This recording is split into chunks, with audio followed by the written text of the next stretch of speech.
জন্মদিন যখন প্রিয় শিক্ষিকার, গিফটটাও একটু স্পেশাল হওয়া চাই, তাই না? অস্মির তরফ থেকে গিফটটা বানাতে দিয়েছিল ওর প্রিয় শিক্ষিকা মনীষাদির জন্য। দিদির অনেকগুলো ছবি আর সুন্দর একটা মেসেজ, যেটা অস্মির তরফ থেকে, আর সাথে ডেকোরেশনের জন্য 3টে সানফ্লাওয়ার, গোল্ডেন গ্লিটার, মতি সমস্ত দিয়ে কিন্তু বানানো হয়েছে এই ফ্রেমটা। 8 ইঞ্চির এই ফ্রেমটার সাথে কিন্তু রয়েছে একটা লাইট।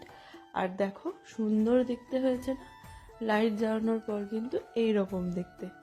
এর আগেও কিন্তু আমার বানানো 2টো জিনিস মনীষাদির কাছে গেছে গিফট উপলক্ষে অস্মির তরফ থেকে। এটা কিন্তু 3 নম্বর। তোমরাও কিন্তু জানিও জিনিসটা কেমন হয়েছে, আর অবশ্যই তোমরাও যোগাযোগ করতে পারো এই ধরনের গিফট আইটেমের জন্য আমার সাথে। 7908 688 695।